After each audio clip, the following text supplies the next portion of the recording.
কেউ যদি 5 ওয়াক্ত নামাজ না পড়ে, আমি তাকে কখনো 5 ওয়াক্ত নামাজ পড়তে বলি না। আমি শুধু এতটুকু বলি, ভাই যিনি তোমাকে রিজিক দিচ্ছেন, ওই রিজিক দাতার দরবারে দৈনিক 5 বার একটু কপালটা ঝুঁকাই আসো। অন্তত দৈনিক 5 বার তোমার রিজিক দাতার দরবারে, তোমার রহমানের দরবারে, ওই সত্তার দরবারে যিনি তোমার হাজার গুনাহ দেখার পরও গোপন করে রেখেছেন, তোমাকে মান সম্মানে রেখেছেন, ওনার দরবারে দৈনিক 5 বার একটু তোমার মাথাটা ঝুঁকাই সিজদা করে আসো। সিজদা করে আছো দৈনিক 5 বার, যদি না পারো অন্তত একবার, অন্তত একবার। এই একটা বারের 10টা মিনিটের টাইমটা নিজের সাথে ওয়াদা করো, এই টাইমটা আমি দুনিয়ার কোনো কাজেই করব না, যত ঝড় তুফান আসুক এই 10টা মিনিট আমি শুধু আমার আল্লাহর জন্য দিব, আমার আল্লাহর জন্য দিব।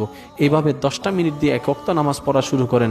কারণ আমি এতটুকু বিশ্বাস করি, কোনো বান্দা যখন আল্লাহর প্রেমে 1 ওয়াক্ত নামাজ পড়া অভ্যস্ত হয়ে যাবে, সে বান্দা নিজের অজান্তেই 2 ওয়াক্ততে চলে যাবে, 3 ওয়াক্ততে চলে যাবে, 4 ওয়াক্ততে চলে যাবে, 5 ওয়াক্ত হয়ে যাবে। যখন নামাজের স্বাদটুকু একবার অন্তর অনুভব করে ফেলবে, তখন তাকে আর বলা লাগবে না 5 ওয়াক্ত নামাজ পড়ো। তখন তার অবস্থা এমন হয়ে যাবে, সকালবেলার অ্যালার্ম দিয়ে ফজরের নামাজের জন্য উঠতে হবে না। মুয়াজ্জিনের আজানের ধ্বনি আসার আগেই হয়তো অনেক সময় চোখ খুলে যাবে যে ফজরের আজানের টাইম হয়েছে। একটা হচ্ছে মোবাইলের অ্যালার্ম, আর একটা হচ্ছে মনের অ্যালার্ম।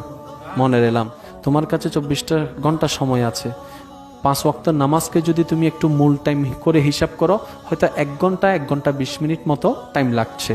24টা ঘন্টার ভিতরে আল্লাহ পাক বলছেন, বান্দারে 22.5 ঘন্টা 23 ঘন্টা তোর কাছে রাখ, 1টা ঘন্টা তুই আমাকে দে, 1টা ঘন্টা তুই আমাকে দে। আমি এত ব্যস্ত হয়ে গিয়েছি আল্লাহর জমিনে দাঁড়িয়ে, আল্লাহর রিজিক খেয়ে, আল্লাহর জন্য আপনার আমার টাইম দেওয়াটা আসছে না। যদিও সেই টাইম দেওয়াটা আপনার আমার জন্য কবর হাসরে নাজাতের ব্যবস্থা হবে, তারপরও আমি দিচ্ছি না।